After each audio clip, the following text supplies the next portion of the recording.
નમસ્કાર મિત્રો, સ્વાગત છે આપ સૌનો અમારી યુટ્યુબ ચેનલમાં। તો મિત્રો, હાલની આપણે વાત કરીએ તો ગુજરાત વેધર અપડેટને લઈને ગુજરાત વેધર ફોરકાસ્ટ નવી માહિતી મળી રહી છે।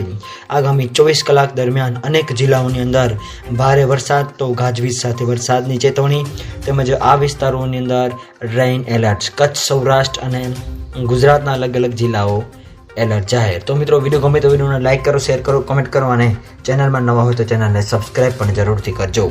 તો મિત્રો, હાલની આપણે વાત કરીએ તો ગુજરાત વેધર ફોરકાસ્ટની અંદર હવામાન વિભાગની સૌથી મોટી આગાહી અનુસાર રેઇન એલર્ટ આપવામાં આવ્યું છે। સૌરાષ્ટ્ર, કચ્છ સહિતના અલગ અલગ ભાગોની અંદર તેમજ ઉત્તર ગુજરાતના, મધ્ય ગુજરાત, દક્ષિણ ગુજરાતના અલગ અલગ જિલ્લાઓની અંદર ગાજવીજ સાથે તો અમુક અંશે હળવોથી મધ્યમ વરસાદ જોવા મળશે। આ સાથે સાથે આગામી 24 કલાકની જો મિત્રો આપણે વાત કરીએ તો રાજ્યના અલગ જિલ્લાઓની અંદર છૂટોછવાયા સ્થળોએ ગાજવીજ સાથે તો મધ્યમથી હળવો વરસાદ જોવા મળી શકશે। ખાસ કરીને મિત્રો આપણે વાત કરીએ તો હવામાન વિભાગની સૌથી મોટી આગાહી અનુસાર પશ્ચિમ અને ઉત્તરના ભાગોની અંદર વિસ્તારોની અંદર વરસાદી સિસ્ટમ જોવા મળશે તેમજ છૂટોછવાયા વિસ્તારોએ પણ અમુક ભાગોની અંદર પણ વરસાદની આગાહી વ્યક્ત કરવામાં આવી રહી છે। કમોસમી વરસાદ જોવા મળી શકશે।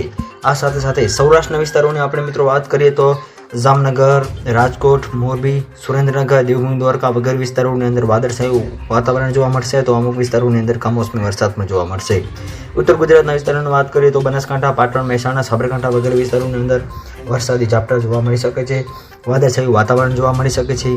કચ્છ અને અન્ય વિસ્તારોની વાત કરીએ તો કચ્છ જિલ્લાના પણ અમુક વિસ્તારોની અંદર છૂટાછવાયા વરસાદ તેમજ બીજી બાજુ આપણે વાત કરીએ તો વાદળછાયું વાતાવરણ જોવા મળે અને પવનની ફૂંકાવાની પણ શક્યતાઓની આપણે વાત કરીએ તો 30 થી 40 કિલોમીટર પ્રતિ કલાકની ઝડપે કોઈક વિસ્તારોની અંદર પવન ફૂંકાવાની પણ હાલ શક્યતાઓ જે છે વ્યક્ત કરવામાં આવી રહી છે। તો મિત્રો, વિડીયો ગમે તો વિડીયોને લાઇક કરો, શેર કરો, કમેન્ટ કરો અને ચેનલમાં નવા હોય તો ચેનલને સબસ્ક્રાઇબ પણ જરૂરથી કરજો। તો મિત્રો, આપ સૌનો ખૂબ ખૂબ આભાર।